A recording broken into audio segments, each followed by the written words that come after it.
السلام عليكم، كيفكن صبايا؟ شو اخباركن؟ يسعد صباحكن ومساكن بكل خير يا رب. اليوم رح ساوي لكم صينية دجاج ببطاطا بالحمض والثوم. نكهة كتير كتير لذيذة، وطريقتها ولا اسهل من هيك. تابعوني لحتى النهاية وشوفوا الطريقة كيف، ولا تنسوني من الدعم والاشتراك وتفعيل زر الجرس ليصلكم كل جديد. اول اشي عندي كيلو ونص بطاطا، رح اقطعها سميكة بهذا الشكل. ما بدي اياها لا رفيعة ولا سميكة كتير، يعني هي سماكة منيحة. شايفين كيف؟ هيك ممتازة. هلأ بغسلهم وبملحهم وحطيتهم على القلي. وهون عندي كيلو ونص دجاج، غسلتهم وحطيتهم لأسلقهم، وضفتلن بصلة صغيرة وورق غار وقرنفل وملح، معلقة كبيرة ملح. وهلأ بعد ما خلصت قلي البطاطايا رح افرط عليهم مكعب ماجي بهذا الشكل، ونزل عليهم قدر نص معلقة كبيرة ملح. كمان لا تنسوا انا حاطة ملح للدجاج وملحت البطاطا وقت حطيتها. وهلأ بعد ما استوى الدجاج عندي رح نزل مرقة الدجاج على البطاطا،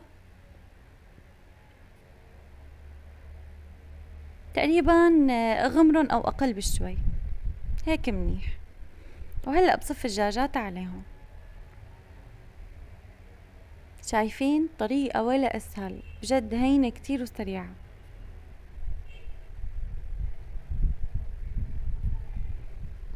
وهلأ بجيب فرشاية وزيت قلي، زيت ابيض، وبدهن الدجاج لحتى حمره بالفرن. بس بشغل الفرن من فوق، بس يعني بدي اياها تحمر بس الدجاجة لانه هي اساسا مستوية. وهيك صارت عندي جاهزة.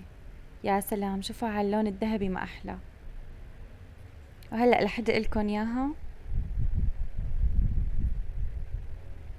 مم. والله منظرها بشهي. البطاطا حاولوا لا تقلوها نص قلية، لانه بتفرط بس تنحط بالفرن. قلية كاملة قبل ما تحمر بشوي لحتى تضل متماسكة. هاي نزلت عليهم بالحمض والليمون، الثوم والليمون عفوا.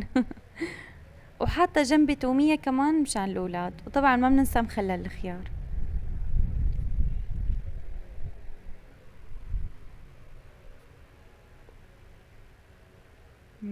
بسم الله. يا سلام، بجد طعمتها خرافية. وهلأ رح ادقلكن لقمة تانية مع التومية. يا سلام، بسم الله. بجد طعمة ولا أطيب. إن شاء الله تكون عجبتكم طريقتي لليوم، ولا تنسوني من الدعم والاشتراك وتفعيل زر الجرس ليوصلكم كل جديد، واللايك الحلو مثلكم. بحبكم كتير. السلام عليكم ورحمة الله وبركاته.